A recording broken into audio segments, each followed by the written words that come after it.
வணக்கம் traders, welcome to post market report.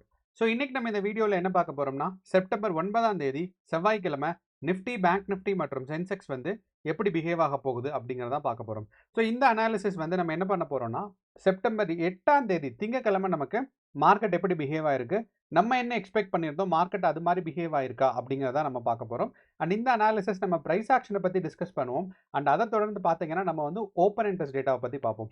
So இப்போ நிஃப்டியோட பிரைஸ் ஆக்ஷன் பார்க்கும்போதே நம்ம நிஃப்டியோட ஓப்பன் இன்ட்ரெஸ்ட் டேட்டாவை பார்ப்போம். அப்போ இந்த ஓப்பன் இன்ட்ரெஸ்ட் டேட்டானா என்ன அப்படின்னா, இந்த ஓப்பன் இன்ட்ரெஸ்ட் டேட்டானா முக்கியமாக நம்ம என்னன்னா, ஆப்ஷன்ஸில் வந்து அதாவது நிஃப்டியில் வந்து ஸ்பாட்டில் பண்ணலாம், இல்லைனா ஃபியூச்சர்ஸ் அண்ட் ஆப்ஷன்ஸில் பண்ணலாம். அப்படி இந்த ஃபியூச்சர்ஸ் அண்ட் ஆப்ஷன்ஸில் ஏற்கனவே ஆர்டர்ஸ் பிளேஸ் பண்ணியிருந்திருப்பாங்க. அப்போது இந்த ஏற்கனவே ஆர்டர்ஸ் பிளேஸ் பண்ணுறவங்க எல்லாம் இன்ட்ராடே ட்ரேடர்ஸ் கிடையாது. லிக்விடிட்டி கிராப் பண்ணுறதுக்காக அவங்களுக்கு வந்து லார்ஜ் குவான்டிட்டியில் வாங்குறவங்களா இருப்பாங்க. ஸோ அப்படிங்கும்போது அவங்கெல்லாம் வந்து லார்ஜ் குவான்டிட்டி ஆர்டர்ஸ் முன்னாடியே பிளேஸ் பண்ணி வச்சுருப்பாங்க. அப்போது அந்த எந்தெந்த ப்ரைஸில் எவ்வளோ ஆர்டர்ஸ் இருக்குது அப்படிங்கிறது நமக்கு தெரிஞ்சிச்சுன்னா, நமக்கு வந்து மார்க்கெட்டில் ஸ்டாப் லாஸ் எங்கே வைக்கலாம், டார்கெட் எங்கே வைக்கலாம், மார்க்கெட் எது வரைக்கும் மேலே புஷ் ஆகும் அப்படிங்கிறத நமக்கு அண்டர்ஸ்டாண்ட் பண்ண ஹெல்ப் பண்ணும். ஓகே. அண்ட் இந்த ஓப்பன் இன்ட்ரெஸ்ட் டேட்டா வந்து நீங்கள் இந்த சைட்டில் தான் போய் பார்க்கணும்னு கிடையாது. நீங்கள் நார்மலாக கூகுளில் போய் ஓப்பன் இன்ட்ரெஸ்ட் டேட்டான்னு சொல்லி இன்னையோட தேதி போட்டிங்கன்னா உங்களுக்கு வந்து வந்துடும். அண்ட் இன்கேஸ் நீங்கள் வந்து ஜெரோதா புரோக்கர் யூஸ் பண்ணுறீங்கன்னா, இந்த சென்சிபிள்ஸுங்கிற சைட் வந்து உங்களுக்கு ஃப்ரீ தான். அப்படி மற்ற புரோக்கர்ஸ்க்கு இந்த சென்சிபிள்ஸ் வந்து பார்த்தீங்கன்னா அவங்க வந்து பேமெண்ட் கேட்பாங்க. அண்ட் இது வந்து நான் சென்சிபிள்ஸை ப்ரொமோட் பண்ணல. ஜஸ்ட் வந்து நமக்கு வந்து இந்த இடத்துல அனலைஸ் பண்ணுறதுக்கு தான் நான் யூஸ் பண்ணுறேன். ஓகே. நமக்கு இன்னைக்கு நிஃப்டி 50 இன்னைக்கு காலையில் நம்ம என்ன சொல்லியிருந்தோம், நிஃப்டி 50 வந்து காலையில் கேப் அப் வரும் அப்படிங்கிறத நம்ம சொல்லியிருந்தோம். அண்ட் கேப் அப் எவ்வளோ எக்ஸ்பெக்ட் பண்ணோம்னா ஒரு 80 பாயிண்ட் எக்ஸ்பெக்ட் பண்ணோம். ஆனால் மார்க்கெட் பார்த்தீங்கன்னா கேப் அப் எங்கே ஓப்பன் ஆயிருந்திருக்கு அப்படின்னு பார்த்தீங்கன்னா 58 பாயிண்ட்ஸில் ஓப்பன் ஆயிருந்திருக்கு. அப்போது நிஃப்டி 50 நம்ம 80 பாயிண்ட் கேப் அப்பில் எக்ஸ்பெக்ட் பண்ணது 58 பாயிண்ட்ஸில். ஸோ இந்த ஒரு பாயிண்ட் டிஃப்ரென்சஸ்லாம் நம்மளால் அக்யூரேட்டாக சொல்ல முடியாது. பட் எக்ஸ்பெக்ட் பண்ண மாதிரி கேப் அப்பில் ஓப்பன் ஆச்சு. ஒன்று இந்த கேப் அப் ஓப்பன் ஆகி நம்ம ரெண்டாவது என்ன எக்ஸ்பெக்ட் பண்ணியிருந்தோம்னா, மார்க்கெட் வந்து 25,000 வரைக்கும் புஷ் ஆகிறதுக்கான சான்சஸ் இருக்குது. ஆனால் இந்த ஃபஸ்ட்டு ஒரு மணி நேரம் இல்லைனா 10:30க்குள்ளே பார்த்தீங்கன்னா மார்க்கெட் வந்து இந்த 24,840 கிராஸ் ஆகணும் அப்படிங்கிறத சொல்லியிருந்தோம். கரெக்டாக பார்த்தீங்கன்னா நிஃப்டி 50 25,800 ஃபஸ்ட்டு ஒரு 1 ஹவரில் கிராஸ் பண்ணலை. அதனால மார்க்கெட் வந்து பார்த்தீங்கன்னா கொஞ்சம் நேரம் சைட்வேஸ் போச்சு. அதுக்கப்புறம் நமக்கு வந்து ஒரு 12:30க்கு அப்புறம் மேலே புஷ் ஆக ட்ரை ஆச்சு.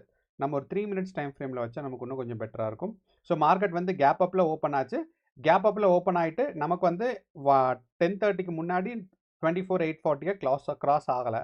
அதுக்கப்புறம் பார்த்தீங்கன்னா 12:30க்கு மேலே மார்க்கெட் லைட்டாக மேலே போச்சு. அப்போது இந்த இடத்துல நீங்கள் வந்து 25,000க்கு கால் ஆப்ஷன் எடுக்கலாம் அப்படின்னு நினச்சிருந்தீங்கன்னா தப்பு. காரணம் என்ன அப்படின்னா, நம்ம வந்து என்ன எக்ஸ்பெக்ட் பண்ணியிருந்தோம்னா 24,840 அப்படிங்கிறதா நம்மளோட ஒரு ஃபஸ்ட்டு ரெசிஸ்டன்ஸாக இருந்துச்சு.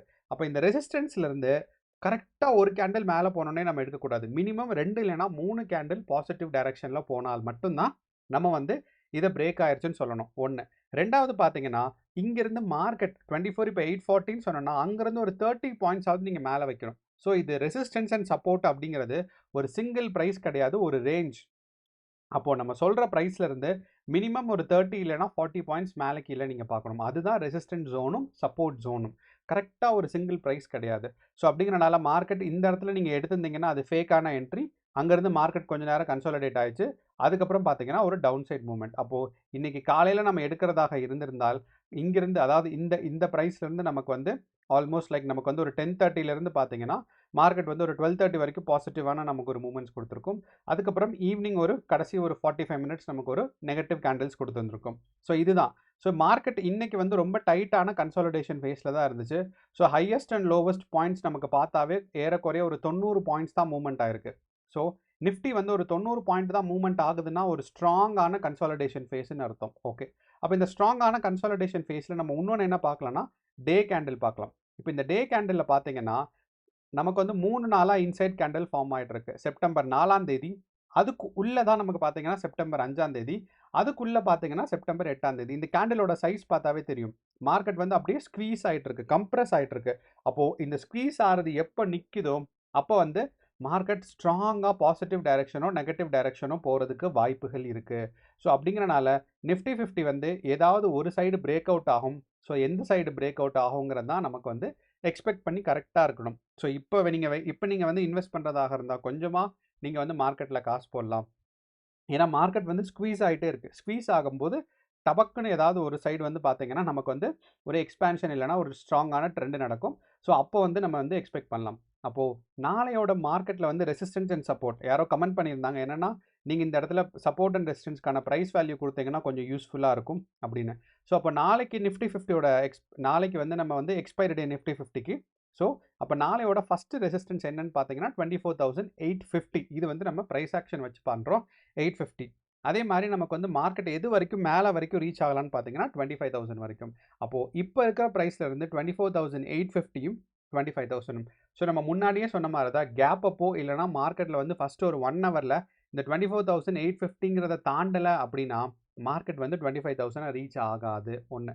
ரெண்டாவது அதே மாதிரி தான் மார்க்கெட்டில் வந்து ஒரு 11 o'clock இல்லைனா ஃபஸ்ட்டு ஒரு 1 ஹவருக்கு முன்னாடி 24,750 இந்த இடத்துல கீழே கிராஸ் ஆகலை அப்படின்னா நமக்கு வந்து என்ன எக்ஸ்பெக்ட் பண்ணலாம்னா மார்க்கெட் வந்து ரேஞ்ச் பவுண்டாக இதுக்குள்ளேயே இருக்க போது நேற்று இருந்த மாதிரியே அதாவது இன்னைக்கு இருந்த மாதிரியே அப்படிங்கிறது தான் நம்ம வந்து எக்ஸ்பெக்ட் பண்ண போகிறோம். சப்போஸ் இதை கிராஸ் ஆயிடுச்சுன்னா நமக்கு அடுத்த ரெசிஸ்டன்ஸ் ஆனால் 24,630க்கு நமக்கு வந்து மார்க்கெட் டவுன்ஃபால் ஆகும். அப்போது இதுதான் நமக்கு வந்து முக்கியமான சப்போர்ட் அண்ட் ரெசிஸ்டன்ஸ் நிஃப்டி 50 பொறுத்தளவு.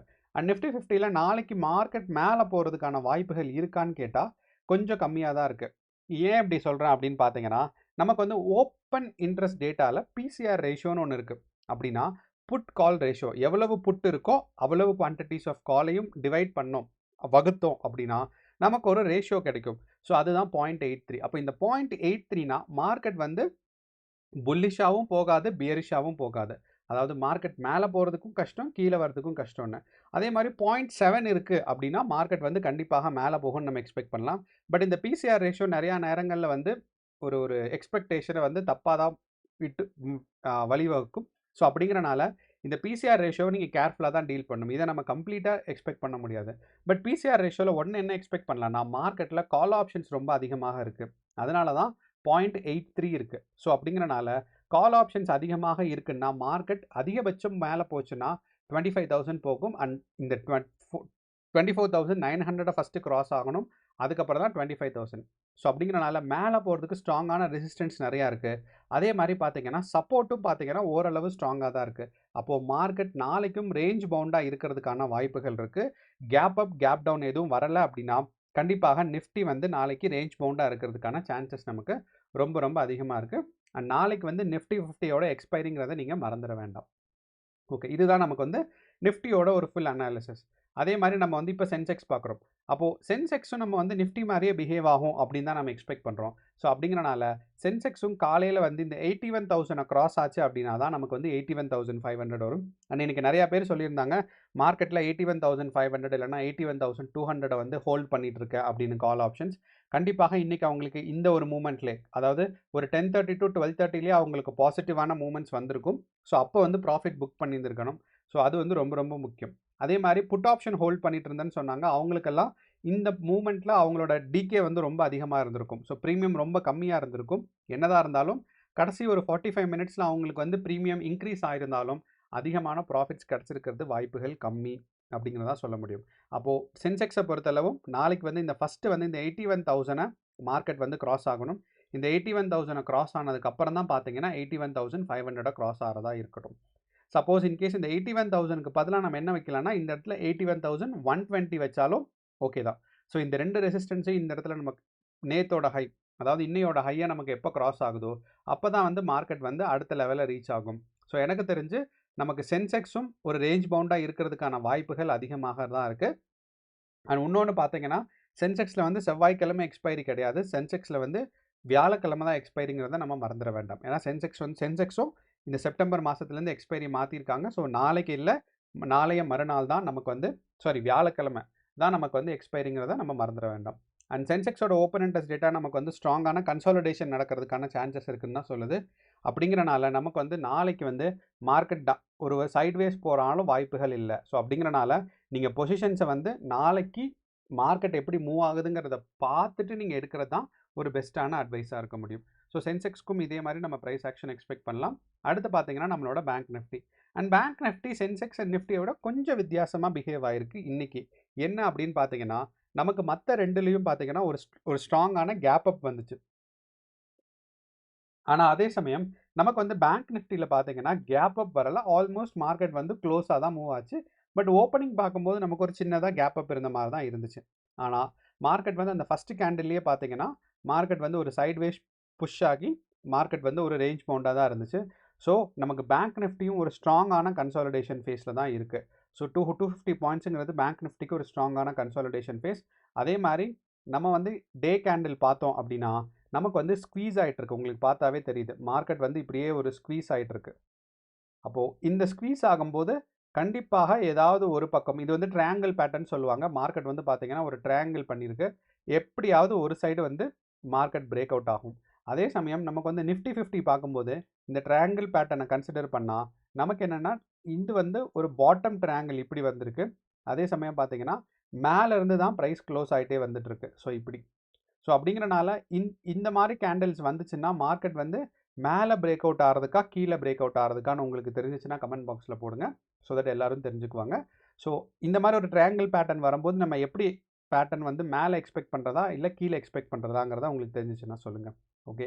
ஸோ அப்போ அப்படிங்கிறனால 3 இண்டெக்ஸஸுமே பார்த்தீங்கன்னா ஒரு ஒரு ஒரு கன்சாலிடேஷன் ஃபேஸ் ரொம்ப ஸ்ட்ராங்காக வந்துட்டு இருக்கு. நம்ம வந்து பிரேக் அவுட் இந்த வாரம் இல்லைன்னா அடுத்த வாரம் ஒரு ஸ்ட்ராங்கான பிரேக் அவுட் அண்ட் ட்ரெண்ட் வந்து நம்ம எக்ஸ்பெக்ட் பண்ணலாம். ஸோ இதான் நம்மளோட ஒரு ஓவரால் அனாலிசிஸ். நமக்கு வந்து ப்ரீ மார்க்கெட் ரிப்போர்ட்டில் இன்னும் நம்ம கிளியராக பேசலாம். நன்றி, வணக்கம்.